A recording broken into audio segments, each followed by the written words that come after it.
Welcome back to Coaching in Session. My name is Michael Rearden, and I'll be your coach this evening.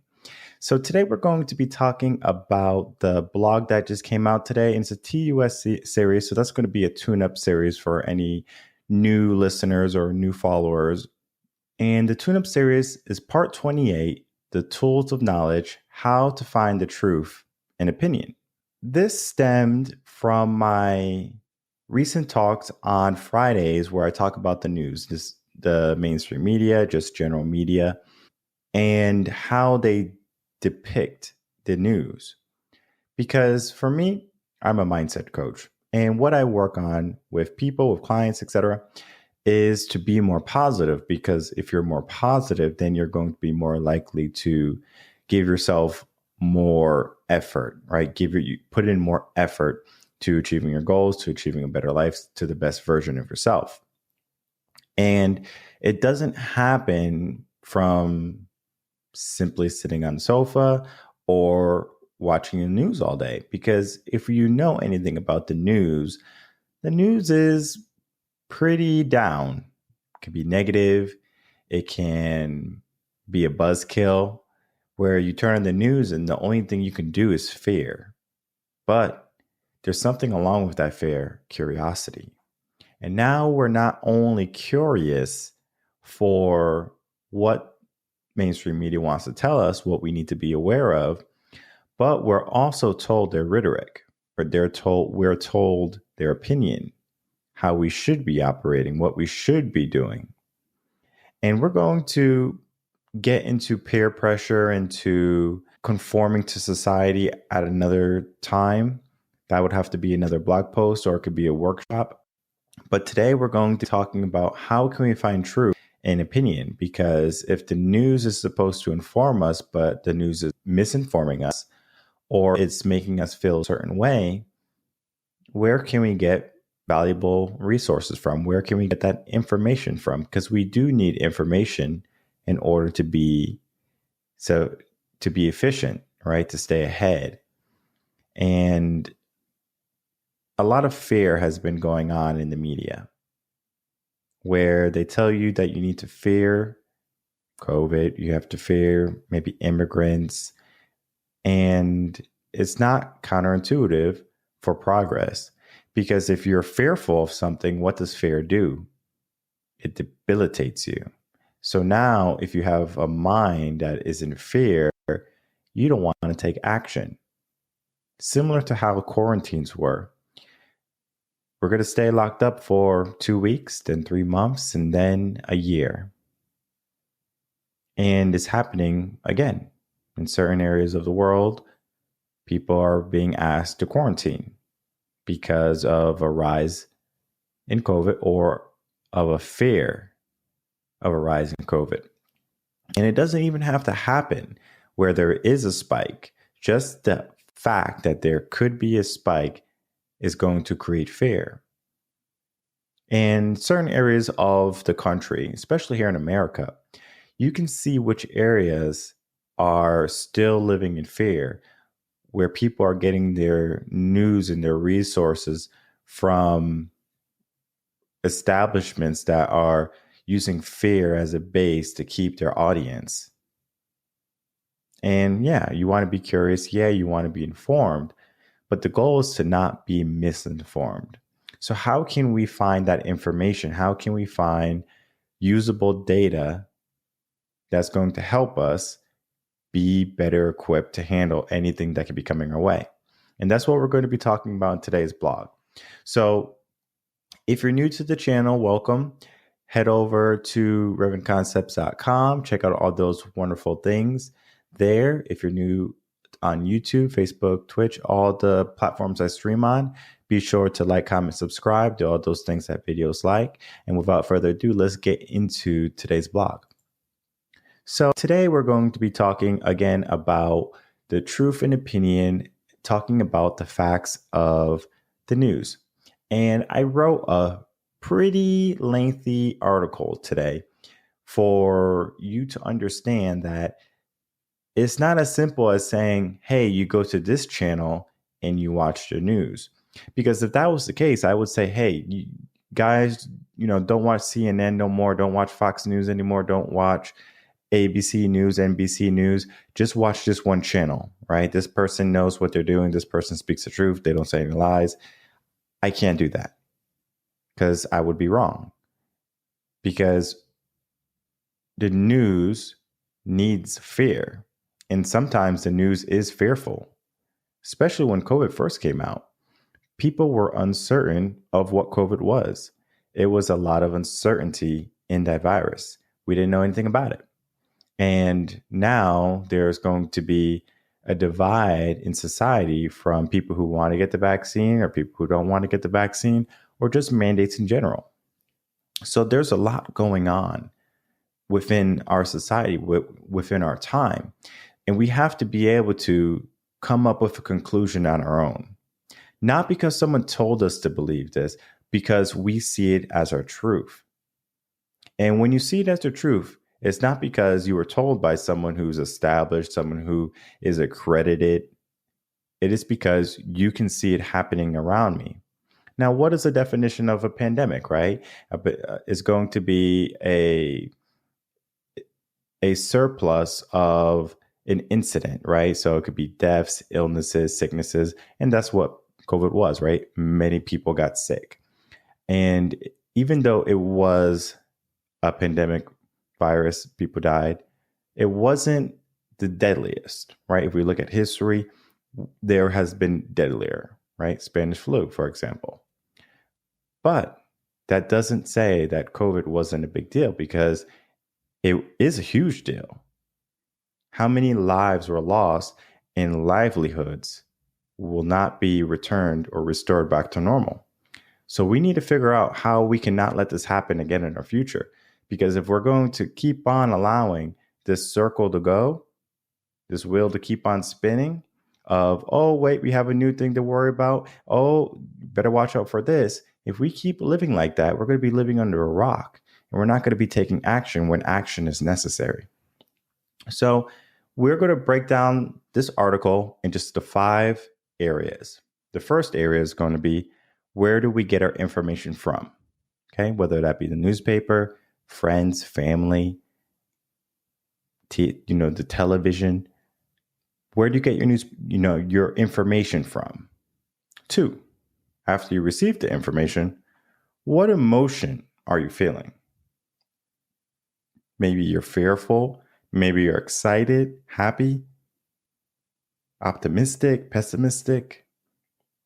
3, ask someone outside of your circle or your region for their point of view. And by this, I mean, if you live in New York City and you hear something is happening in California, if you have a friend, family member, someone you know in California, you can ask them directly, just a regular person, not a news media source. And we're going to get into that a little bit more. 4, we're going to create our own belief. We're not going to simply believe what people say or what people tell us to believe. And we're going to get more into that too. And the last area we're going to be addressing is going to be, ask yourself, is this belief going to help me to get me to the life that I want? And that's going to be important. So those are the areas we're going to be talking about. And we're going to dive deep into each one, some more than others, but each area is going to be important for us to realize and to understand. So for example, number 1, we're talking about where we're getting our information from. Now, you might be a person who likes a certain type of news. Growing up, I believe the news that we watched the most was ABC, NBC News. It was just, that was our preferred news channel. And the only thing I remember watching when I was younger was if it's snowing, if it's going to snow, and if school's going to be canceled. That was my only concern when I was younger. But as time developed, I started to look at news more so of, wow, there's a lot of things happening, whether it be gun violence, drugs, you name it. I started to see that there was a lot going on, more than what I needed to understand, what I needed to know. And someone once said, children shouldn't have adult problems. They shouldn't be an adult business. So why are children currently in adult business? Whether it be politics, whether it be reform, mandates, you name it. Why are we allowing children to be stressed out, worried, fearful of what could be next in their life? And I understand that we want them to be aware. We want them to be cautious. But we were always cautious as parents growing up. Parents will always tell their children, don't go in a stranger's car. Make sure you look both ways before you cross the street. They were always being protective. And now, wear your mask.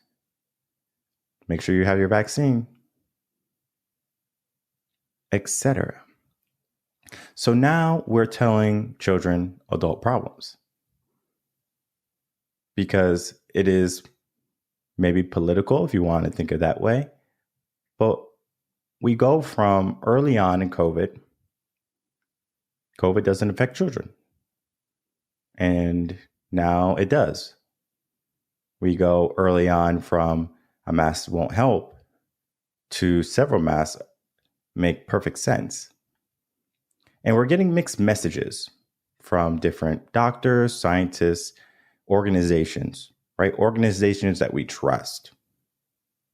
FTC, the CDC, White House, news sources, whether it be CNN, New York Times, all of these sources that we have been growing up with and trusting, now we're getting mixed information.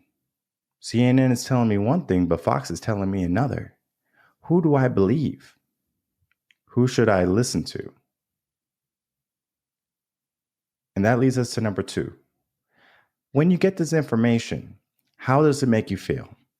Do you feel hopeful? Do you feel excited, optimistic?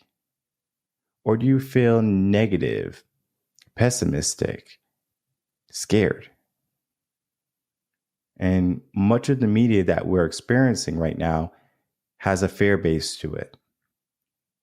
And it's a 2-pronged reason. The first pronged reason is the reason that fear is going to bring in more views than positivity. If I ran my coaching business as, if you don't sign up for coaching, you're never going to be successful, maybe people will believe it. I'll never be successful if I don't have this. I better sign up. Similar to how people need designer clothes, branded products. It all goes back to peer desire. You have to be desired by your peers. You have to be accepted by your peers. And if you think differently, they're going to call you out on it. And the last thing people want is conflict. The human mind doesn't like conflict. That's why it's called fight or flight. And most of the time, if you have the opportunity for flight, you're getting the heck out of there. So if we understand that this information is making us feel uneasy, why do we continue to listen to it? Because our mind is naturally negative. And if our mind is naturally negative, means our mind favors this type of information. I can talk to you about positivity all day, and you'll probably click off quicker than you do for a TikTok that you don't like. That is because the brain is attracted to drama. Why do we like certain sitcoms or certain series of shows, especially the ones that are drama-filled? It is because we need drama. If drama is not in our life, we need problems to solve, even though they're not our problems. So we are given a problem from the news, from newspapers, from reporters saying, we need to worry about this. Now we have a problem and we're looking for a solution. But we look for the solution to the same person who told us the problem. So now the news says, hey, we have a problem. We're going to wait. We're going to keep on watching until we find a solution. And guess what the solution was? Vaccines, masks, quarantine. Sounds like a good idea, everyone says. I'm with you. And they follow. But then we have to realize that maybe what the news is telling me is not necessarily going to be true. It's not necessarily going to be for me. And by that, I mean, what the news reports somewhere might be totally different than what someone is experiencing in that region. For example, we had a snowstorm in Texas. Snowstorm. And I'm not talking about the frost. I'm talking about there was a little bit of snow in 2017, I believe. And a few flights got canceled. Maybe 75, maybe 100 most. And the whole world was in a panic. I had family from Puerto Rico calling me saying, hey, what's going on in Texas? It's crazy over there. They're closing all the airports and they're shutting down the cities. And I was like, there's no snow here. And I sent them a picture of a little bit of snow I found underneath a tree. It was melting. And I sent them the picture and I said, don't believe what the media is going to tell you. You determine that for yourself. And of course, he started laughing and he says, boy, I can't believe that. And my parents and my siblings, same thing. They were so concerned. They were like, it's going crazy in Texas. You got to be careful. And for me, I grew up in New England. I know everything about driving in the snow. But that doesn't mean I'm invincible, right? Someone can crash into me that doesn't know how to drive in the snow. Just because I have experience doing it doesn't mean that everyone around me has experience doing it.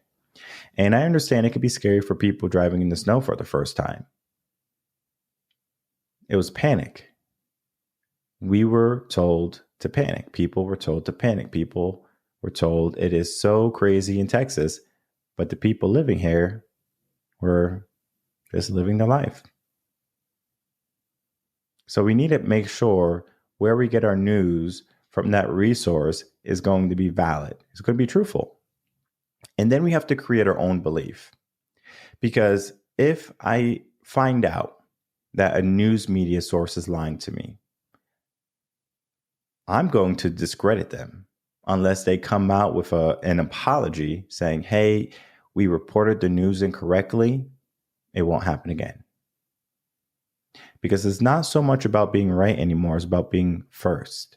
If I can be first, my name, my company is going to get out there and everyone's going to know CNN reported this first. Fox News reported this first.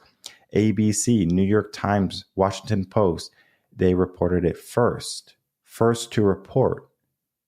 And that's big. It's big bucks. They get a lot of money because everyone who is going to be citing that is going to be citing it from the initial source.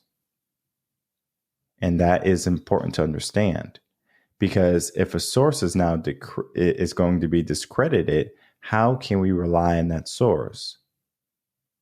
Especially if they're going to be unapologetic in their falsehoods, in their lies, in their deceit, in their trickery. They're tricking us. And people eat it up.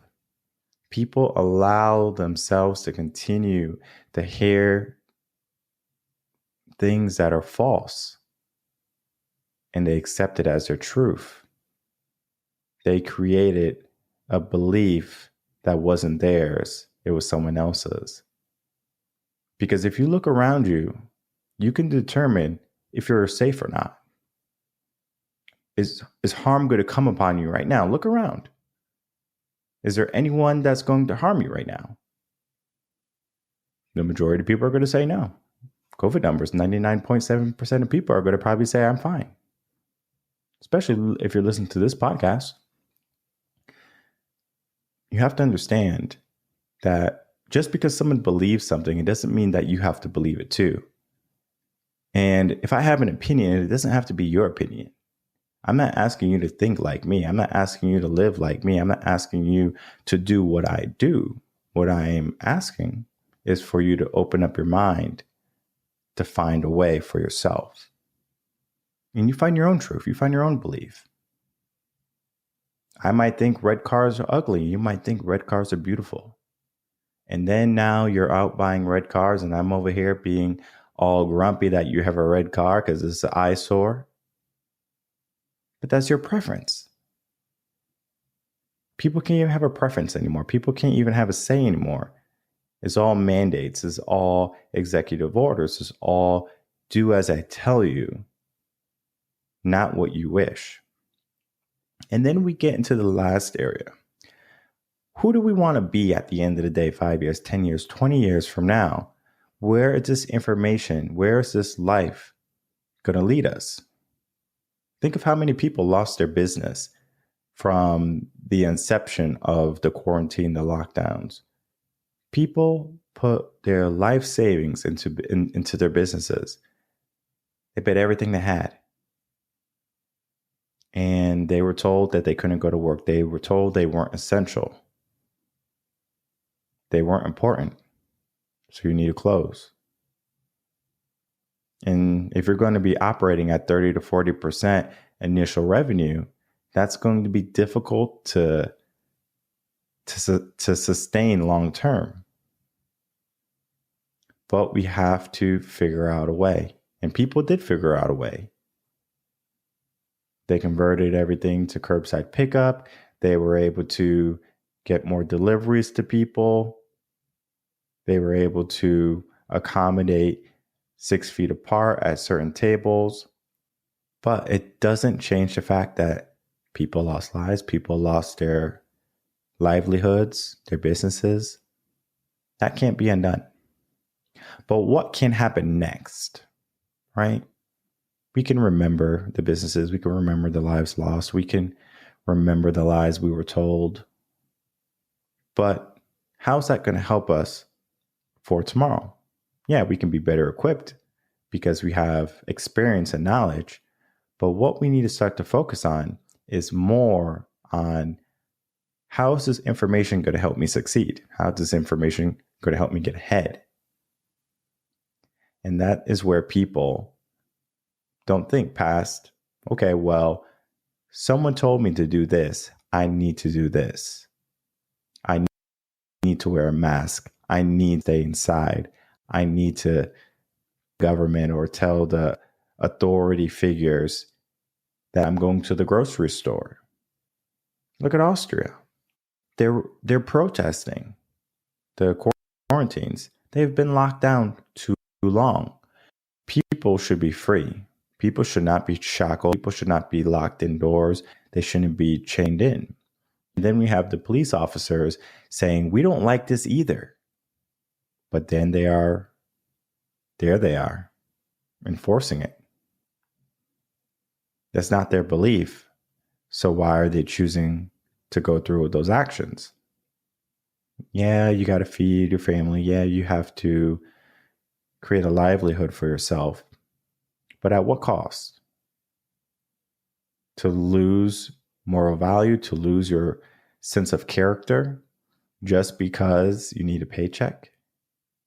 If there's one piece of advice I can give you, if there's one thing I can give you that I want you to take throughout your whole life, is never to allow anyone to determine your future. That is your choice. How you want to live is up to you. You determine that. And when someone limits you and they say you can't do something or if you're not good enough, you have to prove them wrong. Not in the sense of you need to be right, but do what you want to do. Do what needs to be done. Handle your business. Because your life is your life. You only have one. You don't have time to be worried about what other people are doing, what other people are saying. Let's focus on what we should be doing, what you should be doing. And whether that be business work, relationship work, personal work, fitness, etc., all that is going to be determined by you. And this blog is a must read for anyone who is stuck on where to get solid information from. And the blog again is Tools of Knowledge, How to Find the Truth in Opinion. Wonderful read. It is a lengthy read, almost a book. You're not going to be left with a sense of, okay, well, what do I do next? It's a plan. It literally is a plan. It helps you understand, well, how do I find my resources? How do I find my information? Because we need to be informed. What we don't need is to be misinformed. And it can't happen any longer. If you are just joining in, make sure to watch the recording on any of the platforms I stream on. If you are tuning in, follow, like, comment, subscribe, do all those things that videos like. And I will see everyone again 7 p.m. Central Standard Time for our next episode in a workshop. And the workshop is going to be talking about something I'm very interested in. It's something I've been interested in since I was about 23. And I always aspire to do something like this, and it's happening finally. So stay tuned for that Wednesday, 7 p.m. Central Standard Time. Until then, everyone, take care.